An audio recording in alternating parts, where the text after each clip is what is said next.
To the growing questions surrounding the White House's decision to shoot down 3 more unidentified flying objects over the weekend. Less than a week after the U.S. military brought down a suspected Chinese spy balloon off the coast of South Carolina, the skies were active again.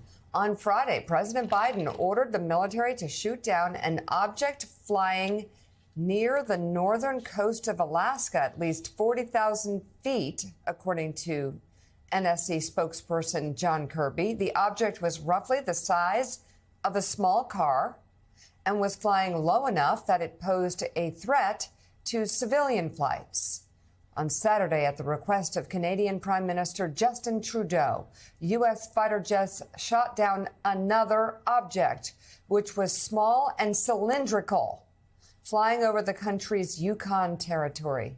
Later on Saturday, U.S. aircraft were sent to Montana to investigate an anomaly picked up on radar, but according to the Defense Department, they were unable to find the source.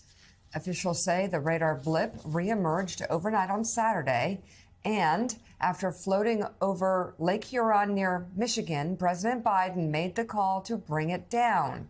It was described as an octagonal structure with strings hanging off of it with no discernible payload. Officials are now working to recover debris from the 3 sites to determine the object's origins and makeup, though winter conditions in Alaska and Canada are making that difficult. The objects are said to all resemble each other and not the suspected Chinese spy balloon shot down earlier this month. When asked yesterday about the possibility of the objects being extraterrestrial, a defense attorney said there was no indication of that. Joining us now, former Supreme Allied Commander of NATO, retired 4-star Navy Admiral James Stavridis. He's Chief International Analyst for NBC News. Admiral, good morning. We'll first ask you the call. What was it? Was it holding or not? I mean, I gotta ask Admiral that. Yes, it was holding, and a really unfortunate way to end the game. I think everybody knows the actual highlight of the game was the U.S. Navy flyover at halftime. Exactly. Yes. All women celebrating 50 years of women in the cockpit. That was a pretty great moment for my Navy. That was. So what do you make of this? A different object every day. Obviously, you're paying closer attention. There may have been this clutter, whatever it is, up there all along, but obviously they're paying closer attention to what's flying up there. The only thing is, even if these aren't spy craft, they're at 20,000 feet, they're at 30, 40,000 feet. Yeah. You're suddenly talking about something that could take down a commercial airliner. Oh, yeah. And, you know, Ian Fleming, who wrote the great James Bond novel, said once that if someone shoots at you, the first time is happenstance, the second time is coincidence, the third time it's enemy action. We're on round 4 here. This is starting to look a little campaign-like. And I'm not a big believer in coincidence and international relations. So when you look at how China's reacting to the Philippine basing agreement, to the stand-up of a new Marine Corps base in Guam, to Kevin McCarthy's talk of going to Taipei, I think there's a bit of campaigning going on here. But yes, Joe, you're right. We're also more situationally aware. That's what happened as a result of the first incident. I think you're going to see more of this because technology is changing and it's providing new means.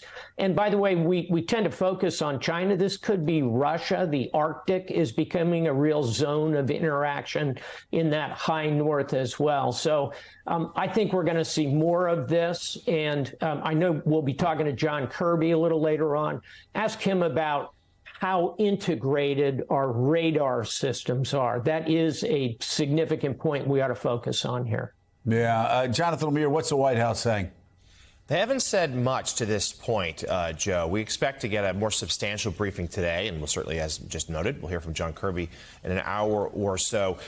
This, of course, Friday is when they announced. I was in the briefing room at the White House on Friday when Kirby did announce that the shooting down of that object over Alaska, and then we've had a couple more over the weekend. Frankly, that Navy flyover at the Super Bowl, surprising they didn't shoot one down while they were at it, considering such a trend, Richard Haas. My question for you is that we just heard this morning, just a couple hours ago, Foreign Ministry in Beijing has said, hey, the U.S. has flown 10 balloons over our skies since 2022. We know they spy on us. We spy on them. What's the sense here? Is this something that it's always been happening and just now there's more attention to it? And part two, this only is inflaming tensions between Washington and Beijing. What can be done about that? Well, on part one, my guess is this was not an area that either side was focusing a lot on. Now we're focusing a lot more on it. It's quite possible some Chinese agency, some Russian agency had decided this was almost an area you could go in the same way that we do with satellites. So my guess is it's been going on for some time. We're noticing it a lot more now. I think the question is, does it continue to go on? We don't know who may have authorized it in China or Russia or wherever. The real question is, do political authorities step in and say, and it gets to your second question, we've got to stop this or slow this down. Whatever intelligence gain we're getting from this is not worth it. Clearly, this has now become highly controversial, if not unacceptable. And if we want to get the relationship back on track, we want to get the Secretary of State, say, to Beijing, we've got to cool it on this. But my guess is this was an area that there was a lot of activity in, wasn't noticed, now it's being noticed, and now the rules of the game are going to change.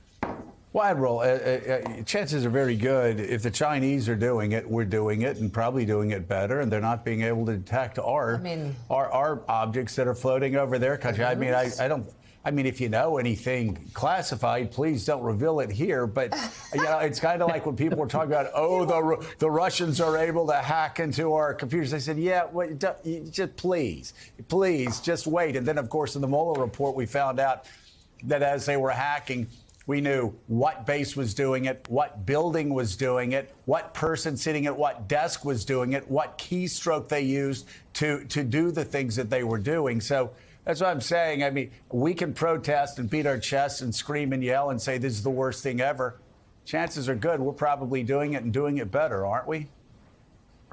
Well, let's just say we are pretty damn good at listening all around the world, from space and every other place. Yeah.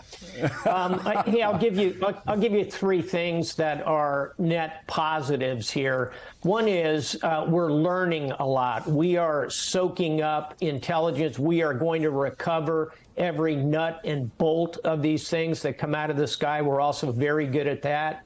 And our intelligence community is going to reverse engineer this and learn a great deal. Number two, little noticed, I think, but really terrific cooperation between the United States and Canada here. This is the absolute idea of NORAD, North American Air Defense. That's what NORAD stands for. You see it going back and forth. If you're going to stand and operate with another nation, having a big, capable one like Canada on our border is a very good thing. That cooperation has gone very well.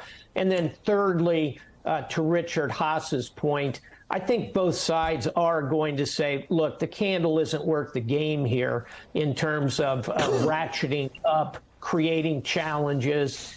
Let's let cooler heads prevail. I think that'll happen. Signal to watch, Tony Blinken. When does that trip get reconstituted? Let's hope it's soon, and let's hope the tension goes out of the system here.